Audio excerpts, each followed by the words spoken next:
Hello everybody, Andy Biggs here. In today's Excel tip video, I'm going to talk about data validation. We've all got very used to washing our hands because of the coronavirus crisis, yet do we actually wash our data? We don't want viruses to get into our system, neither do we want dodgy data to get into our spreadsheets. So fortunately, Excel and indeed Google Sheets have ways of making this work, and so let's show you in Excel how this actually works. Here's a table of data that I've created. It's sales data, the sort of thing we encounter very frequently. Now, we usually don't manually enter into here, but we're going to demonstrate a point. So imagine I want to enter a new item of data into here, but true to form, I've got dodgy typing and I put something in that's just wrong. As we can see on here, that's not coming in as the 7th of Jan, it's coming in as 7th of Jan.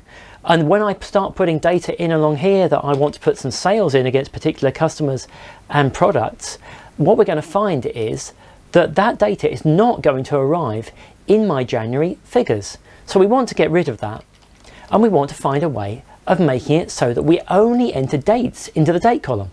Well, this table is set up in a table format. If you want to know how to do that, one of my earlier videos will show you.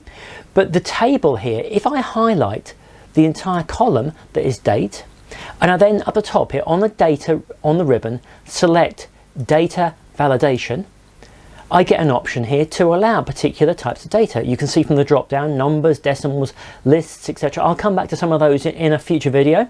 But for now we want a date, and I want this date to be greater than, other options are available, greater than the 1st of January 2021, for example.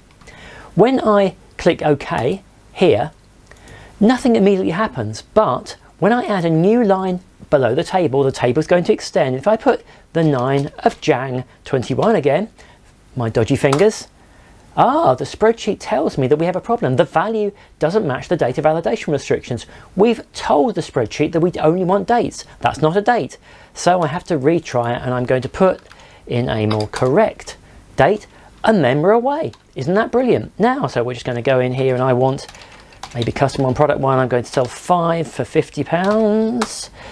And it creates a value. Now, it doesn't just apply to dates, all kinds of other options we can work in. For example, instead of 5, if I put my trusty G in again, you can see here we have a problem. The value doesn't get calculated. Now, I'm going to spot this here maybe, but in another spreadsheet you may be using that total may be on a different sheet. So you wouldn't spot it. So we want validation on that quantity again. So just like we did before, we hover over the top of the column in this table. I'm going to select data validation. And this time I'm going to want a whole number because I'm trusting this is the quantity we sell. We're selling whole numbers. It allows me to say what the number should be.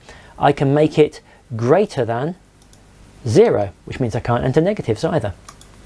Go into here, and then when I try and put a G in here, lo and behold, it gives me an error message again. This is the kind of thing that's very useful to keep these nasties out of our well-crafted spreadsheets. Hope this has been useful. I'm Andy Biggs, this has been Info Superstar. Adios, amigos.